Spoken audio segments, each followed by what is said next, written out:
இராணுவமே களமிறங்கி அதை மூட ஆரம்பிச்சிருன்னா இப்போ வந்திருக்கிற கிரைசிஸ் இல்லை, இதில் 10 மடங்கு உங்களுக்கு ஏற்படும் என்பதுதான் இன்றைக்கு ஐஆர்ஜிசியினுடைய தளபதி வெளியிட்டிருக்கக்கூடிய அறிவிப்பாக இருக்கிறது. அப்பாஸ் ஆராக்சி என்ன சொல்கிறான்னு கேட்டால், நாங்கள் போதுமான அளவு அதற்கு மேலையும் தைரியமாகவும் வலிமையாகவும் இருக்கிறோம். எனவே நாங்கள் பேச்சுவார்த்தையில் ஆர்வம் காட்ட வேண்டிய எந்த தேவையும் எங்களுக்கு கிடையாது. எங்களோட பேசிக்கிட்டே எங்கள் மேலே அட்டாக் பண்ணாங்க, அப்படி இருக்கிறவங்களை நம்பி ஏன் நாங்கள் இன்னொரு முறை பேசணும் அப்படின்னு சொல்லி அப்பாஸ் ஆராக்சி கேட்கறது மட்டும் இல்லாமல் ஈரான் இஸ்ரேல் மேலே சிஜில் வகையான ஏவுகணை தாக்குதல்களை ஆரம்பித்திருக்கிறது. ஒவ்வொரு நாளைக்கு ஒவ்வொரு புதுசாக அடிக்கிறாங்க.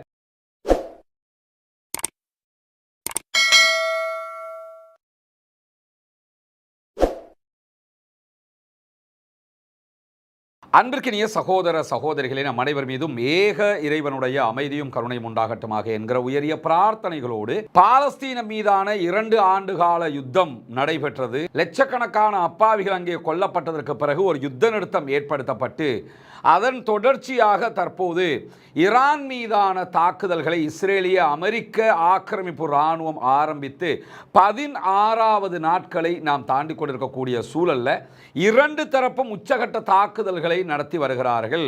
இந்த தாக்குதல்களால் இதுவரைக்கும் ஈரானுக்குள்ள 1600க்கும் மேற்பட்ட அப்பாவிகள் கொல்லப்பட்டிருக்கிறார்கள் என்கிற செய்திகள் தொடர்ந்து வெளிவருகிறது. இதில் 200க்கும் மேற்பட்டவர்கள் பாடசாலை செல்லுகிற அப்பாவி சிறுவர்களும் சிறுமிகளும் குழந்தைகளும் என்பதுதான் ரொம்பவே கவலைக்குரிய வருத்தத்திற்குரிய செயல்பாடாக இருக்கிறது. இப்படியான சூழல்ல ஈரானை எப்படியாவது தாக்கி அழித்து விடலாம், ஈரானை அடங்க வைத்து விடலாம் என்கிற நோக்கத்தில் உள்ளே நுழைந்த அமெரிக்காவும் இஸ்ரேலும் தற்போது என்ன செய்வதென்று தெரியாமல் தடுமாறுகின்றன என்கிற செய்திகளை இன்னைக்கு ஃபைனான்சியல் டைம்ஸ் வெளியிட்டிருக்கக்கூடிய ஆர்டிக்கல்ல நம்ம பார்க்க முடியும். ஈரானை குறைத்து மதிப்பிட்டு விட்டு உள்ளே நுழைந்து விட்டது அமெரிக்கா என்பதுதான் அமெரிக்கர்களுடைய மிகப்பெரிய குற்றச்சாட்டாகவும் இருக்கிறது. இப்படியான சூழல்ல என்னவெல்லாம் நடக்கிறது ஈரானிலும் ஈரானை சுற்றிய மத்திய கிழக்கிலும் என்கிற செய்திகள் இன்றைக்கு மிக முக்கியமான செய்திகளாக மாறி இருக்கிறது. குறிப்பாக இன்றைக்கு கத்தர், சைப்ரஸ் ஆகிய பகுதிகளில் அமெரிக்கா F-35 ஜெட் விமானங்களை அதிகமாக நிறுத்தி இருக்கிறது என்கிற செய்திகளை பிரிட்டிஷினுடைய பாதுகாப்பு அமைச்சகம் தெரிவித்திருக்கிறது. ஏற்கனவே சைப்ரஸ் மேலே அட்டாக் பண்ணுவோம்னு ஈரான் சொல்லிக் கொண்டிருக்கிறாங்க. ஆனாலும் சைப்ரஸ் மேலே அட்டாக் பண்ணுவதற்கு அமெரிக்காவுக்கு நீங்கள் இடம் கொடுத்தா மட்டும்தான் பண்ணுவோம்னு சொல்லிக் கொண்டிருக்கிறாங்க. எனவே இதுவரை சைப்ரஸ் மேலே அவங்க அட்டாக் பண்ணுவதற்குரிய தேவை ஏற்படவில்லை. ஆல்ரெடி ஒரு 2 அட்டாக் பண்ணினாங்க, பிறகு தேவை ஏற்படவில்லை என்று இருக்கக்கூடிய சூழலில் தான் சைப்ரஸை பாதுகாப்பதற்கும் கத்தரை பாதுகாப்பதற்கும் தான் F-35 விமானங்கள் கொண்டு வரப்பட்டிருக்கிறது என்று சொல்லப்படுகிறது. இங்க என்ன கவனிக்கணும்னு கேட்டால், ஈரான் அடிக்கக்கூடிய பாலிஸ்டிக் மிசைலுக்குள்ள F-35 விமானம் என்னத்தை பண்ண போகுதுங்கிறதான் கேள்வி. ஈரானுக்குள்ளே புகுந்து அட்டாக் பண்ண முடியும், அதை செய்ய முடியும் F-35 விமானங்களால். ஆனால் பாலிஸ்டிக் மிசைல்ஸுகளை தடுக்க முடியுமா என்றால் அது செய்ய முடியாது. எனவே ஈரானுக்கு மிகப்பெரிய ஒரு லாபகரமாக இருக்கக்கூடியது பாலிஸ்டிக் மிசைல்கள். மற்ற நாடுகளுக்கு மிகப்பெரிய தலைவலியாக மாறியிருப்பதும் இதே பாலிஸ்டிக் மிசைல்ஸுகள் என்பதை நம்ம புரிந்து கொள்ள வேண்டும். இப்படியான நிலையில தான் ஈரானுடைய புரட்சிகர காவல் பிரிவினுடைய கடற்படை தளபதி சொல்லியிருக்கக்கூடிய ஒரு முக்கியமான செய்தி என்னன்னா, இதுவரைக்கும் நாங்கள் ஹார்முஸ் ஜலசந்தியை மிலிட்ரி பிளாக் பண்ணவில்லை, இதுவரைக்கும் ஹார்முஸ் ஜலசந்தியை மிலிட்ரியால் நாங்கள் மூடலை, இராணுவ மூடல் ஒன்று செய்யவில்லை, வார்த்தையால் தான் மூடி வச்சிருக்கிறோம். இராணுவமே களமிறங்கி அதை மூட ஆரம்பிச்சிருன்னா இப்போ வந்திருக்கிற கிரைசிஸ் இல்லை, இதில் 10 மடங்கு உங்களுக்கு ஏற்படும் என்பதுதான் இன்றைக்கு ஐஆர்ஜிசியினுடைய தளபதி வெளியிட்டிருக்கக்கூடிய அறிவிப்பாக இருக்கிறது. ஏன்னா தேவையான நாடுகள் பேச்சுவார்த்தை நடத்தும் போது அவங்க போய்க்கிடலாம், அதிலிருந்து போய்க்கிறங்க என்கிற அறிவிப்புகளை கொடுத்து கொண்டே இருக்கிறது ஈரான். இஸ்ரேல் அமெரிக்காவுக்கு சொந்தமான கப்பல்கள் அதை போக்குவரத்து பண்ணக்கூடாது, இஸ்ரேலுக்கும் அமெரிக்காவுக்கும் சொந்தமான கப்பல்களில் எந்த நாட்டுக்கு நீங்கள் பெட்ரோல் டீசல் எடுத்துக்கிட்டு போனாலும் அட்டாக் பண்ணுவாங்க. எந்த நாட்டுக்கு போகுதுங்கிறது முக்கியம் இல்லை, இஸ்ரேலுக்கும் அமெரிக்காவுக்கும் சொந்தமான கப்பல்களாக அந்த கப்பல்கள் இருக்கக்கூடாது என்பதுதான் மிகப்பெரிய அழுத்தமாக ஈரான் முன்வைக்கக்கூடிய ஒரு செய்தியாக இருக்கிறது. இந்த சூழலில் தான் இதுவரைக்கும் நாங்கள் தாக்குதல் ஆரம்பிக்கவே இல்லை, இதுவரைக்கும் நாங்கள் மிலிட்ரி பிளாக் பண்ணவே இல்லை, பண்ணிட்டோம்னா தொலைஞ்சிங்கிற விதமாக இன்றைக்கு அவர்கள் இந்த அறிவிப்பை விடுத்திருக்கக்கூடிய நிலையில் இன்றைக்கு வெளியாகி இருக்கக்கூடிய ஒரு முக்கியமான செய்தி என்னன்னா, செமாஃபோர் செய்தி நிறுவனம் வெளியிட்டிருக்கக்கூடிய செய்திகளில் ஆக்சியோஸும் இதை ஆதாரம் காட்டியிருக்கக்கூடிய தரவுகள் பிரகாரம் இஸ்ரேல் ஒரு அவசர செய்தியை அமெரிக்காவுக்கு அனுப்பியிருக்கிறது. இருக்கிறது. அந்த அவசர செய்தியில் ஈரானுடனான யுத்தம் தொடர்ந்து வரக்கூடிய இந்த சூழலில் ஈரான் ஏவுகிற மிசைல்ஸ்களை தடுப்பதற்குரிய தடுப்பு ஏவுகணைகள் ரொம்பவே பற்றாக்குறையாக இருக்கிறது. உடனடியாக தடுப்பு ஏவுகணைகள் தேவை என்கிற கோரிக்கையை அமெரிக்காவிடத்தில் இஸ்ரேல் முன் வச்சிருக்கிறாங்க. அமெரிக்கா முன் வச்சிருக்கிறாங்க. ஆனால் ஆல்ரெடி அரபு நாடுகள் அதை தான் கேட்டுக்கிட்டு இருக்கிறாங்க. எங்களை பாதுகாப்போம் சொன்னீங்களே, இப்போ ஒன்றுமே நடக்கலையே, மிசைல்ஸ் பற்றாக்குறையாக இருக்குது, கொண்டு வாங்க என்று சொல்லிக்கொண்டே இருக்கிறாங்க. ஆனால் அமெரிக்கா சொல்லுகிற தரவுகள் பிரகாரம் எங்ககிட்ட இதில் பற்றாக்குறை ஒன்றும் கிடையாது, எங்ககிட்ட மிசைல்ஸ் இருக்குங்கிறாங்க. உங்ககிட்ட வச்சுக்கிட்டு இருந்து பூஜை பண்ண புரியலா, அதை கொடுத்தா தானே அவன் தடுப்பான் என்கிற ஒரு சூழல் தற்போது உருவாகி இருக்கிறது. எனவே இந்த யுத்தத்தில் ஒரு டேர்னிங் பாயிண்டாகவே இருக்கக்கூடியது என்னன்னா, ஈரான் மற்ற நாடுகளுக்கு தாக்குதல் நடத்துகிறது என்கிற விவகாரத்தில் அவர்களால் அதை தடுக்க முடியாமல் இருக்கிறது. ஈரானுடைய ஏவுகணைகளை தடுக்க முடியாமல் இருக்கிறது. ஈரானுக்கும் உள்ளுக்குள்ளே அமெரிக்கா நடத்தக்கூடிய தாக்குதல்களை தடுக்க முடியாமல் இருக்கிறது. ஈரானை பொறுத்தவரை அவங்க அடி வாங்குறதுக்கு தயாராக இருக்கிறாங்க. எங்க மேல நீங்க அட்டாக் பண்ணுவீங்கன்னு தெரிஞ்சுதானே நாங்கள் யுத்தத்துக்கு வந்திருக்கோம்ங்கிறது ஈரானுடைய பார்வை. ஆனால் அரபு நாடுகள் அடி வாங்குறதுக்கு தயாராக இல்லை. அதே போன்று இஸ்ரேல் அடி வாங்குறதுக்கு தயாராக இல்லை. ஆனால் இப்போ வாங்கித்தான் ஆகணும், ஏன்னா டிஃபெண்ட் பண்ணக்கூடிய ஏவுகணைகள் அவர்களிடத்தில் இல்லை என்கிற செய்தியில் ராய்ட்டரும் இன்றைக்கு மேற்கோள் காட்டியிருக்கிறது. எனவே இது மிகப்பெரிய பின்னடைவாக அமெரிக்கா இஸ்ரேலுக்கு இந்த யுத்தத்திலே மாறி இருக்கக்கூடிய சூழல்ல நீண்ட தூர ஏவுகணை பாதுகாப்பு அமைப்புகள் சரமாரியான தாக்குதல்களால் பெரிய அளவில் பாதிக்கப்பட்டிருக்கிறது என்கிற செய்திகளை இன்றைக்கு இஸ்ரேலுடைய அதிகாரிகள் சொல்லியிருக்கிறாங்க. ஏன்னா ஈரான் நடத்தக்கூடிய தாக்குதல்களில் நிறைய கிளஸ்டர் வகையான வெடிகுண்டுகள் பயன்படுத்தப்படுகிறது, கொத்து குண்டுகள் பயன்படுத்தப்படுகிறது. இந்த கொத்து குண்டுகள் பயன்படுத்தக்கூடிய காரணத்தினால எங்களால் இதை தடுக்க முடியாமல் இருக்குது. ஈரானுடைய கிளஸ்டர் வகையான குண்டுகளை தடுக்க முடியாமல் இருக்கிறதுனால நிறைய அழிவுகள் ஏற்படுகிறது. அதை தடுப்பதற்கான ஆயுதங்கள் அவசரமாக தேவை என்பதும் இஸ்ரேலுடைய கோரிக்கைகளில் முக்கியமான இன்னொரு கோரிக்கையாகவும் மாறி இருக்கிறது. இப்படியான சூழல்ல இன்றைய தினம் சிபிஎஸ் நெட்வொர்க்கினுடைய சிபிஎஸ் தொலைக்காட்சியினுடைய ஃபர்ஸ்ட் த நேஷன் என்கிற நிகழ்ச்சியில ஈரானுடைய வெளிவிவகார ஃபாரின் மினிஸ்டர் அப்பாஸ் அராக்சி கலந்து கொண்டு பேட்டி அளித்துக் கொண்டிருந்தார்.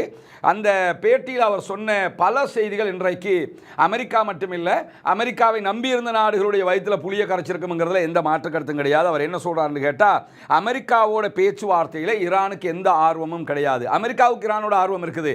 ஆனால் அமெரிக்க அதிபர் நேற்று என்ன சொன்னார்னா, ஈரான் எங்களோட பேச நினைக்கிறாங்க, நாங்கள் பேச வரமாட்டோமே அப்படிங்கிறாரு. உண்மை நிலவரம் அது இல்லை.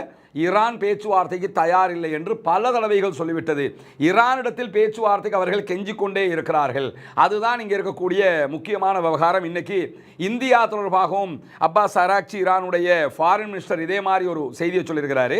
என்னன்னா, எங்களை பற்றின பலம் தெரியாமல் இஸ்ரேல்கிட்ட போய் சில பேர் மண்டிட்டாங்க, அமெரிக்காட்ட போய் சில பேர் மண்டிட்டாங்க, ரஷ்யாட்ட இருந்து நாங்கள் எண்ணெய் எடுக்க மாட்டோம், க்ரூட் ஆயில் எடுக்க மாட்டோம்னு சொன்னாங்க. ஆனால் இப்போ கெஞ்சிக்கிட்டு இருக்கிறாங்க, கொஞ்சம் ஹோர்முஸ்ல இருந்து 2 கப்பல் அனுப்பிவிட முடியாதான்னு கெஞ்சுறாங்க. அதே மாதிரி ரஷ்யாட்ட போய் எங்களுக்கு பெட்ரோல் தாங்கலன்னு கெஞ்சிக்கிட்டு இருக்கிறாங்க.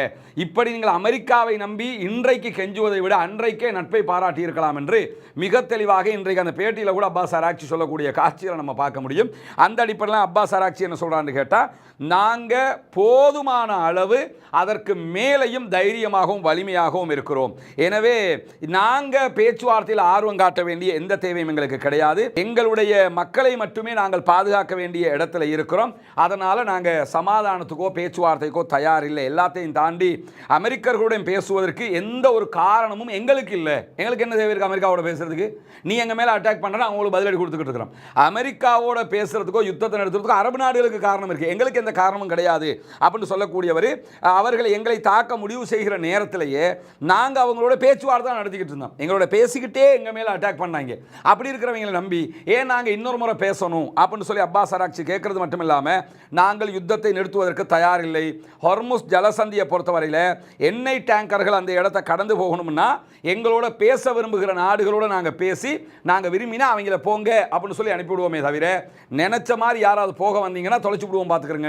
இன்றைக்கு பகிரங்கமாக சிபிஎஸ்னுடைய பேட்டியில் ஈரானுடைய ஃபாரின் மினிஸ்டர் பேசக்கூடிய செய்திகள் வெளியாகி இருக்கக்கூடிய சூழலில் இஸ்ரேல் இராணுவத்தினுடைய ஒரு பெரிய தலையை போட்டு தள்ளி இருக்கிறது ஈரானுடைய ஐஆர்ஜிசி என்கிற செய்திகள் இன்றைக்கு வெளியாகி இருக்கிறது. குறிப்பாக இன்றைக்கு வெளியாகி இருக்கக்கூடிய செய்திகளில் கபருக்கு போயிருக்கக்கூடிய ஒரு பெரிய தலை இந்த ஆள் தான்.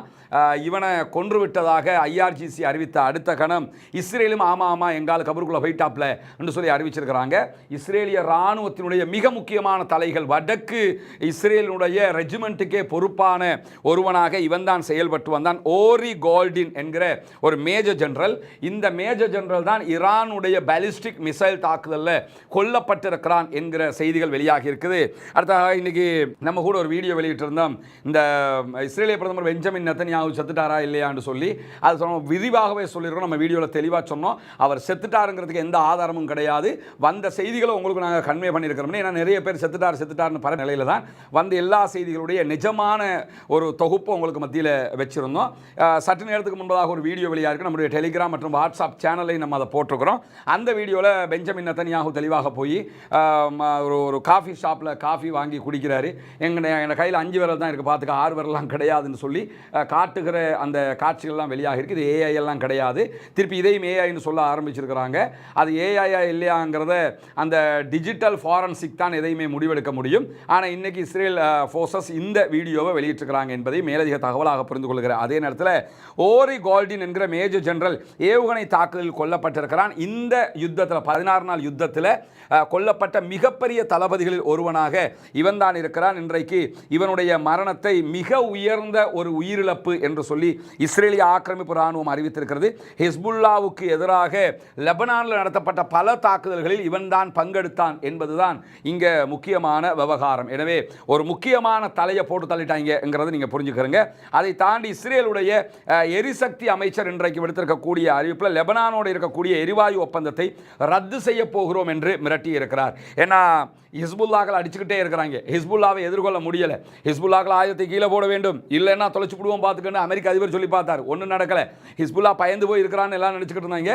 இப்போ ஹிஸ்புல்லா அடிக்கிற அடியில் லெபனானுடைய கவர்மெண்ட்டே என்ன சொன்னான்னு கேட்டால் ஹிஸ்புல்லாக்கள் ஆயுதத்தை கீழே போடணும், சட்டவிரோதம்லாம் சொல்லி பார்த்தான். ஒன்றையுமே அவங்க கேட்கல. அட்டாக் பண்ணும்போது இப்போ லெபனானுக்கு நெருக்கடி கொடுக்குற மாதிரி ஈரான் செய்கிறாங்கல்ல, அதையே தான் இஸ்ரேலும் லெபனானுக்கு செய்ய பார்க்குது. ஈரான் என்னென்னா அரபு நாடுகள் இருக்கக்கூடிய அமெரிக்காவுடைய தளங்கள் மேலே தானே அட்டாக் பண்ணுறான். அட்டாக் பண்ணிட்டு சொல்கிறான்னு கேட்டால் நீ போய் பேச, நீ யுத்தத்தை நிறுத்த சொல்லு, நாங்கள்லாம் வந்து கெஞ்ச வேண்டிய தேவைங்களுக்கு கிடையாதுங்கிறாங்களா. அது மாதிரி இப்போ லெபனானுடைய எல்லையில் எண்ணெய் வளம் கொட்டி கிடக்கிறது. அந்த எண்ணெய் வளத்தை பெற்றுக்கொள்ளும் விதமாக 2022 கடல் எல்லை ஒப்பந்தம் ஒன்று இஸ்ரேலுக்கும் லெபனானுக்கும் இடையில செய்து கொள்ளப்பட்டது. அந்த ஒப்பந்தத்தை நாங்கள் ரத்து பண்ணுவோம் அப்படிங்கிறான் இஸ்ரேல். அந்த ஒப்பந்தம் ரத்து பண்ணப்பட்டால் அந்த இடத்துல எண்ணெய் எடுக்கிற வேலைகளை இஸ்ரேல் பண்ணிக்கலாம். இதை வச்சு அதை ஆக்கிரமிக்க போறோங்கிற மாதிரி சொல்லியிருக்கிறான். ஆனால் அதையும் மீறி இன்றைக்கும் 2 கட்ட சாலிடான மிக உச்சமான தாக்குதல்களை லெபனானில் இருக்கக்கூடிய ஹிஸ்புல்லாக்கள் இஸ்ரேலுடைய எல்லை பகுதிகள் மேலே நடத்தி இருக்கிறாங்க என்கிற செய்திகளும் வெளியாகி இருக்கிறது. இந்த மிரட்டல் உருட்டல் எல்லாம் இனிமே செல்லுபடியாகாதுங்கிறது இதுவரைக்கும் நடக்கக்கூடிய செய்திகளை பார்க்க முடியும். இந்த நிமிஷம் வரைக்கும் ஈரானுடைய கை ஓங்கி இருப்பதையே நம்ம பார்க்க முடிகிற ஒன்றாக இருக்கக்கூடிய நேரத்தில் தான் ஈரானில் இருந்த அணுசக்தி செறிவூட்டல், யுரேனிய செறிவூட்டல் எல்லாம் எங்கே இருக்குதுன்னு சொல்லி சிபிஎஸ்சினுடைய பேட்டியில் ஈரானுடைய ஃபாரின் மினிஸ்டர் அப்பாஸ் அராக்சிட்ட கேட்ட நேரத்தில் அதுக்கெல்லாம் அந்த இன்னைக்கு பதில் சொல்லியிருக்கிறார். என்ன பதில் சொல்கிறான்னு கேட்டால், அமெரிக்கர்கள் மேலே தாக்குதல் நடத்தினாங்க, அதாவது குறிப்பாக இஸ்ஃபஹானில், அதே போன்று மற்ற இடங்கள்ல எல்லாம் நட்டான்ஸில் எல்லாம் தாக்குதல்கள் நடத்தினாங்க. அந்த இடங்களில் தான் ஈரான் அணு செறிவூட்டல் செய்து கொண்டிருந்தது. குறிப்பாக சர்வதேச அணுத்தடுப்பு முகமை 2018 செய்து கொள்ளப்பட்ட ஒப்பந்தத்தின் பிரகாரம் 3.6% தான் அணுவை செறிவூட்ட முடியும் ஈரானுக்கு என்று சொல்லி அனுமதி கொடுத்திருந்தது. ஆனால் ஈரான் 60% செறிவூட்டிட்டாங்க.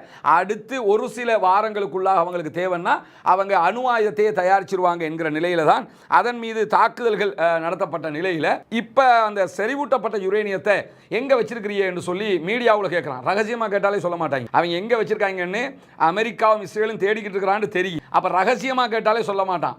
பப்ளிக்ல கேட்டால் சொல்லுவானா? பப்ளிக்ல அப்பாஸ் அராக்சி அழகா என்ன பதில் சொல்றாருன்னு கேட்டால், நீங்கள் எந்த இடத்துல குண்டு போட்டியலோ அதுக்குள்ளே தான் அது இருக்குது. எனவே அதை நாங்கள் இப்போதைக்கு எடுக்கிறதுக்கு ட்ரை பண்ணலை. தேவைப்பட்டால் சர்வதேச அணுத்தடுப்பு முகமையோடு நாங்கள் பேசி அவங்களோட பேசிக்கிட்டே நாங்கள் அதை வெளியே எடுப்போம்.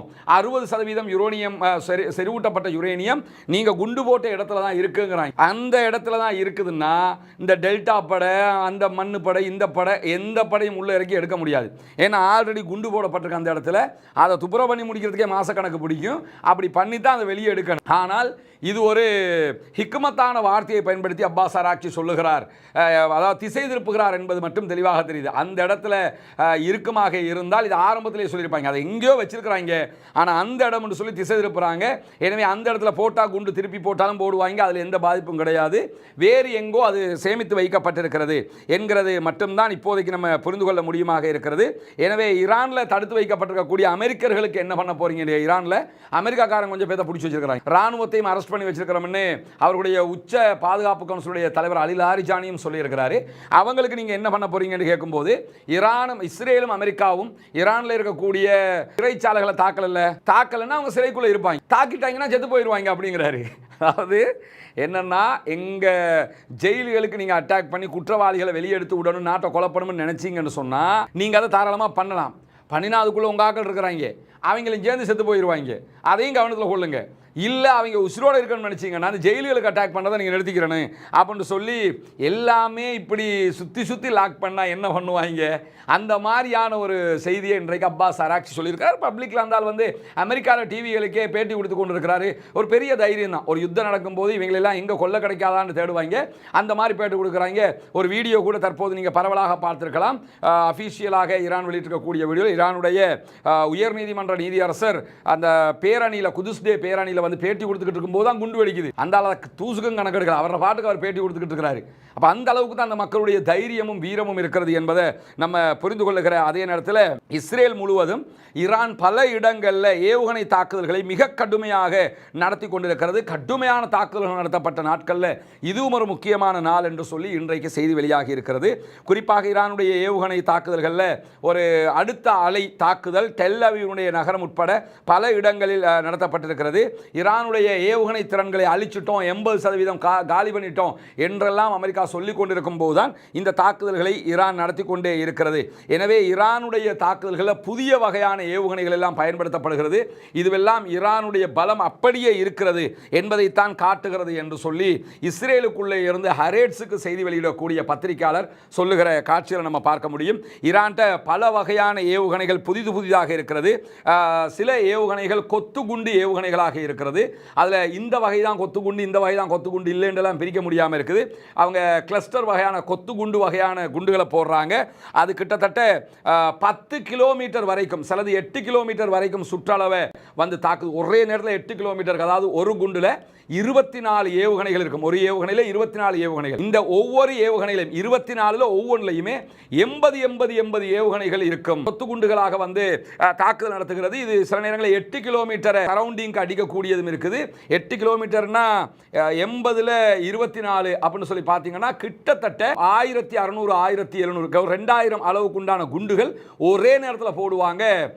8 கிலோமீட்டர் தொடக்கம் 10 கிலோமீட்டர் வரைக்கும் இப்படியான தாக்குதல்கள் இன்றைக்கும் இஸ்ரேலுக்குள்ள நடத்தப்படுகிற தாக்குதல்களுடைய வீடியோக்கள் அவ்வப்போது வெளியே வந்து கொண்டிருக்கிற நிறைய வீடியோக்கள் அவங்க தணிக்கை செய்தாலும் இஸ்ரேல் தொடர்ந்து பத்தி எரியுது, வெடிச்சு செதறுதுங்கிறது மிக தெளிவாக தெரிகிறது. ஈரானுடைய ஏவுகணைகளை அவர்களால் தடுக்க முடியாமல் இருக்கக்கூடிய நேரத்தில் தான் நூற்றுக்கணக்கான கப்பல்கள் ஹொர்முஸ் ஜலசந்தி பகுதிகளில் நிறுத்தப்பட்டிருக்குது. மிக முக்கியமான 200க்கும் மேற்பட்ட இது மாதிரி டேங்கர்கள், பெரிய பெட்ரோலை ஏற்றிக்கிட்டு போகக்கூடிய டேங்கர்கள் நிறுத்தப்பட்டிருக்கு. அதே நேரம் கொஞ்சம் பெட்ரோல்களை எடுத்துக்கிட்டு போகிற மாதிரி இருக்கக்கூடிய 1000க்கும் மேற்பட்ட கப்பல்கள் ஹொர்முஸ் ஜலசந்தி பகுதிகளில் நிறுத்தப்பட்டிருக்கு. நகர்ந்தா அடிப்போம்னு வச்சிருக்கிறாங்க. எங்கள்கிட்ட கேட்காம எவனும் நகரக்கூடாது, நகர்ந்தா அடிப்போம்னு சொல்லி வச்சிருக்கிறாங்க என்கிற நிலையில் இன்றைக்கு இந்த யுத்தத்தில் 16வது நாள் ஆரம்பிக்கும் போது ஈரான் இஸ்ரேல் மேலே சிஜ்ஜீல் வகையான ஏவுகணை தாக்குதல்களை ஆரம்பித்திருக்கிறது. ஒவ்வொரு நாளைக்கு ஒவ்வொரு புதுசாக அடிக்கிறாங்க. இந்த சிஜ்ஜீல் வகையான ஏவுகணை 17 ஆண்டுகளுக்கு முன்பதாக அவங்க தயாரித்ததாக நம்பப்படுகிறது. அதில் சிஜ்ஜீல் 2ஆம் தலைமுறை ஏவுகணை, இது ஃபர்ஸ்ட் ஜெனரேஷன், செகண்ட் ஜெனரேஷன் ஏவுகணைகளையும் அவங்க வெளியிட்டிருக்கிறாங்க. எனவே செகண்ட் ஜெனரேஷன் ஏவுகணையும் இந்த யுத்தத்தில் பயன்படுத்தப்படுகிறது. இந்த சிஜ்ஜீல் வகையான ஏவுகணைகள் திட எரிபொருளை கொண்டு பயணிக்கக்கூடிய 2000 கிலோமீட்டர் தொடக்கம் 2500 கிலோமீட்டர் வரைக்கும் சென்று தாக்கக்கூடிய திறன் இருக்கக்கூடிய வகையில் தான் சிஜ்ஜீல் ஏவுகணைகள் தயாரிக்கப்பட்டிருக்கு. முதல் தடவையாக இன்றைக்கு சிஜ்ஜில் பயன்படுத்தப்பட்டிருக்கு இஸ்ரேலுக்கு எதிராக என்கிற செய்திகள் வெளியாகி இருக்கிறது. அன்பிற்கினிய சகோதர சகோதரிகளே, உங்களுக்கெல்லாம் தெரியும், இலங்கையினுடைய கிழக்கு மாகாணம் பொத்துவில் பகுதிகளில் புனிதமிக்க இஸ்லாமிய மார்க்கத்தை வாழ்வியலாக ஏற்றுக்கொண்டிருக்கக்கூடிய சகோதரர்களுக்கு ஒரு 14 வீடுகளை கட்டுகிற பணிகளை நம்ம செஞ்சு வர்றோம். அதில் 5 வீடுகளை நம்ம கட்டி முடித்து அவங்கள்ட்ட ஒப்படைச்சிட்டோம். இதுவெல்லாம் நீங்கள் தரக்கூடிய பொருளாதார உதவிகளை கொண்டு தான் நம்ம செஞ்சு வர்றோம். ஒரு நிறுவனத்திலேருந்து மொத்தமாக காசை கொண்டு வந்து வச்சு இந்த பணிகளை நம்ம பண்ணுறதில்ல. யூடியூப்பில் சொல்லிக்கிட்டு இருக்கிறோம். நீங்கள் உங்களால் முடிஞ்சு எவ்வளவு போடுறீங்களோ, ஜக்காத் நிதிகளை தருகிறீர்கள், சதகா நிதிகளை தருகிறீர்கள், 100 ரூபா, 200 ரூபா, 300 ரூபா, 1000 ரூபா, 10,000 ரூபா, இப்படி எதெல்லாம் கிடைக்குதோ அதெல்லாம் நீங்கள் தரக்கூடிய பண உதவியை வைத்து தான் இந்த பணிகளை நம்ம செஞ்சு வர்றோம். புனிதமிக்க ரமதானுடைய மாதத்தில் 100 ரூபாய் அனுப்பக்கூடிய அன்பிற்கினிய சகோதரர்கள் பல பேர் இருக்கிறார்கள். 200 ரூபா அனுப்புகிறாங்க, 300 ரூபா அனுப்புகிறாங்க. எல்லாமே சதகத்துல் ஜாரியாவாக நாளை மறுமையில் உங்களுக்கு நிரப்பமான கூலிகளை பெற்றுத்தரும். ரமதானுடைய இறுதி கட்டத்தை எல்லாம் நாம் அடைந்து கொண்டிருக்கக்கூடிய நேரத்தில் ஜகாத்து பெறுவதற்கு தகுதியான 3 கூட்டத்துக்குள்ள அவங்க வந்துருவாங்க. ஒன்று முஅல்லஃபத்துல் குலூப், உள்ளங்கள் ஈர்க்கப்பட்டவர்கள் இஸ்லாத்துக்குள் வந்திருக்கிறார்கள், அவர்களுக்கு நீங்கள் ஜகாத் ஒதுக்க முடியும். அதே போன்று ஃபக்கீர்கள், ஏழைகள் என்கிற வகையில், மிஸ்கின்கள் என்கிற வகையில் அவங்களுக்கு நீங்கள் இந்த 3 கேட்டகரிலையும் அவங்களுக்கு ஜகாத் உதவிகளை செய்ய முடியும். எனவே 3 வகைகளிலும் ஜகாத் பெற தகுதியான அந்த சகோதரர்களுடைய வீடமைப்பு திட்டத்துக்கு உங்களால் முடிந்த உதவிகளை வாரி வழங்குங்கள். முன்னால் தெரிகிற நம்முடைய அக்கௌண்ட் நம்பருக்கு நீங்கள் உங்களுடைய உதவிகளை அனுப்ப முடியும். இந்த நம்பருக்கு வெளிநாடுகளிலிருந்து பணம் அனுப்ப முடியாது என்று சொல்லக்கூடிய சகோதரர்கள் முன்னால் தெரிகிற என்னுடைய வாட்ஸ்அப் இலக்கத்துக்கு தொடர்பு கொண்டீங்கன்னு சொன்னால் அதுக்குரிய வழிவகைகளை நாம் சொல்லித்தர தயாராக. இந்த ஏவுகணை, அதாவது சிஜ்ஜிலுங்கிறது மணிக்கு பர் ஹவர்ஸ் 17,000 கிலோமீட்டர் வேகத்தில் பயணிக்கும். 1 ஹவருக்குள்ளே 17,000 கிலோமீட்டருக்கு போகும். இங்கே அதாவது ஈரானில் இருந்து இஸ்ரேலுக்கு வெறும் 2,000 கிலோமீட்டர் தான். 2,000 கிலோமீட்டர்னா 1 ஹவர்லாம் பிடிக்க 10 நிமிஷத்துக்குள்ளே இஸ்ரேலுக்கு போய் அட்டாக் பண்ணிடும். தடுக்கிறத பற்றி கற்பனை கூட பண்ண முடியாது. அந்த அளவுக்குண்டான ஒரு தாக்குதல் சக்தியை கொண்டது தான் இந்த மேம்படுத்தப்பட்ட ஜீல் 2 வகையான ஏவுகணைகளும் என்கிற செய்திகள் வெளியாகி இருக்கிறது. 17.5 மீட்டர் நீளம் கொண்டது. தோராயமாக 650 கிலோகிராம் எடையுள்ள வெடிமருந்துகளை இது சுமந்து செல்லும். எனவே தற்போது இன்றைய தினம் முதல் கட்டமாக இஸ்ரேலை பதம் பார்த்திருக்கிறது. கிளஸ்டர் குண்டுகளை தாண்டி இந்த சிஜ்ஜில் வகையான ஏவுகணைகள். இந்த சிஜ்ஜில் என்று அவன் ஏன் பேர் வச்சிருக்கான்னு கேட்டால், இது வந்து சூரா ஃபீல் இருக்குதா இல்லையா? சூரா ஃபீலில் ஆப்ரஹா என்கிற மன்னன் காபத்துல்லாவை அழிக்கிறதுக்கு பெரிய யானைப்படையை எடுத்துக்கிட்டு வருவான். அந்த யானைப்படையை அல்லாஹு தாலா என்ன பண்ணுவான்னு கேட்டால், ஒரு சூடேற்றப்பட்ட கற்களை கொண்டு அடித்து அழிப்பான். அது சூடேற்றப்பட்ட கற்கள் என்று சொன்னால் இந்த குண்டுகள் எல்லாமே அந்த விதத்தெல்லாம் செய்வாங்க. இதுதான் இந்த சிஜ்ஜில் என்கிற பெயர் வைக்கப்பட்டதற்கான அடிப்படை. அல்லாஹு தாலா ஆப்ரஹாவினுடைய யானைப்படைகளையும் சூடேற்றப்பட்ட கற்களை கொண்டு தான் அடித்து அழிக்கிறான். அந்த கற்கள், ஒரு சின்ன கல் அடித்தா யானைப்படை அழிஞ்சிருமான்னா அழிஞ்சிருந்தான். இந்த சின்ன ஏவுகணையால் அவ்வளோ பெரிய அழிவு வர்றது இல்லையா? ஏன்னா அந்த கல் சூடேற்றப்பட்ட கல்லாக இருந்திருக்குது. அதனால தான் அதில் இருக்கக்கூடிய டெக்னாலஜியை நம்ம புரிஞ்சுக்கிறோம். அந்த அடிப்படையில் சிஜ்ஜிலுக்கு அவங்க அந்த பெயர் வச்சிருக்கிறாங்க என்பதையும் இந்த இடத்துல நம்ம பார்க்கிறார்கள். இன்றைக்கு கத்தருக்குள், பஹ்ரைனுக்குள்ள 5 பேரை பஹ்ரைன் கைது செய்திருக்கிறது. IRGC ஈரானுடைய இராணுவ பிரிவுக்கு உளவு பார்த்த குற்றச்சாட்டில் அவர்கள் கைது செய்யப்பட்டிருக்கிறார்கள் என்கிற செய்திகளுக்கு மத்தியில் நேற்றைய தினம் அமெரிக்க அதிபர் டொனால்ட் ட்ரம்ப் என்ன சொன்னார்னா, இதுதான் அந்த கார்க் தீவு. இந்த தீவில் இருக்கக்கூடிய ஈரானுடைய இராணுவ நிலைகளை எல்லாம் நாங்கள் அழிச்சிருக்கிறோம். திருப்பி நாங்கள் ஜஸ்ட் ஃபன்னுக்கு அட்டாக் பண்ணுவோம் அப்படின்னு சொல்லி அந்த ஆள் சொல்லியிருக்கிறார். எவ்வளோ பெரிய கிறுக்கனாக இருப்பான் பாருங்கள். நாங்கள் இந்த கார்க் தீவுக்கு நாங்கள் அட்டாக் பண்ணுவோம், ஜஸ்ட் ஃபார் ஃபன் அப்படிங்கிறாரு. ஜாலியாக நாங்கள் அட்டாக் பண்ணுவோம் அப்படிங்கிறாரு. ஆக்களை கொள்வது, மக்கள் அழிக்கிறதுலாம் அவங்களுக்கு ஜாலியாக போயிடுச்சு. அதே மாதிரி ஈரானும் ஜாலியாக அட்டாக் பண்ண நினச்சா எப்படி இருக்கும்? அவன் யுத்தம்னு சீரியஸாக எடுத்து ஒரு அளவோடு போய்கிட்டு இருக்கிறான். ஜாலியாக அட்டாக் பண்ண நினச்சா என்ன நிலைமை வரும் அதை யோசிக்க மாட்டேங்கிறாங்க. அப்போ இந்த தீவில் பார்த்தீங்கன்னா இது எல்லாமே எண்ணெய் குதங்கள். இதுதான் வந்து அவர்களுடைய எண்ணெய் தீவு என்றே சொல்லலாம். ஈரானுடைய முதுகெலும்பு ஈரலே இங்கே தான் இருக்குது.